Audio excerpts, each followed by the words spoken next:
who chose from the very beginning. She said she wanted to become a teacher, so she had 278 in JAM. I saw that. Okay. I saw that. Okay. Beautiful story, right? So people were looking at her education. Okay. After the first year or so, or first semester, she had 11 A's, out of the 12 subject, 1B. Then she was approached and said, "Look, you're too good for this department, right? So you can go to go to do physics, and then you'll be able to." Okay, so you can see that our society in itself appear not to recognize the things it needs to do to be able to grow, and so teaching is left not for the best, okay, but for those who have been filtered down. They don't have any. Okay, you can go to education. So okay, you can go to education. Okay, you can. So these people come out. What do you expect? So the point from that WhatsApp message, which you guys had seen, makes the point loud and clear. You see, so that individual is properly motivated. Teaching is what they want to do, right? And clearly they have also the capacity to go with it. And it reminds me of Finland. In Finland, the most competitive profession to enter, the most, is not medicine, it's not engineering, it's teaching. They reserve the teaching for their very best in Finland. When I was in secondary school, the order was like this. The brightest, and I'm not saying so because I'm an engineer, the brightest boys that did in our own time what we call additional mathematics, and they call it further maths, physics, add maths, yes. So they used to call it maths, physics. Those people were heading to do engineering. Then the next group were headed for medicine. Then the third group, law, But in the 60s and 70s, absolutely the best people were heading to do engineering.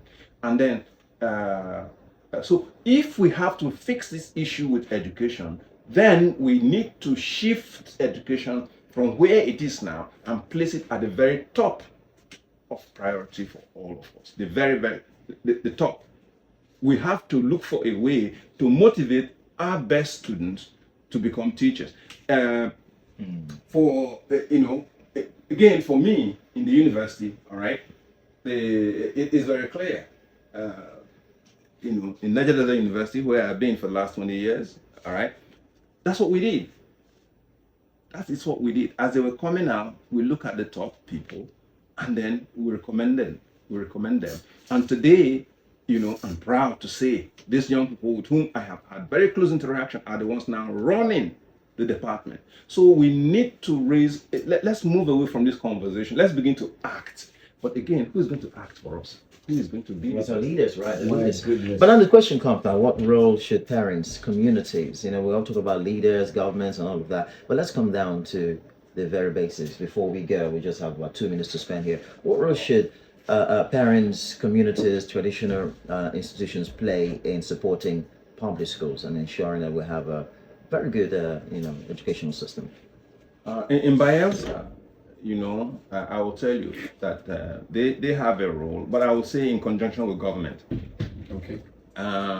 Government needs to decentralize completely the supervision of schools, decentralize it to the communities, because the communities are nearest to where the school is on a daily basis. So in conjunction with government, the teachers and the parents should create a local supervision mechanism so that those who are nearest to the problem will be able to solve the problem. Yes, they should be involved. They should be involved. Right now, they are powerless. They see it, okay, but you see that the ideas are just ideas without the funding to back it.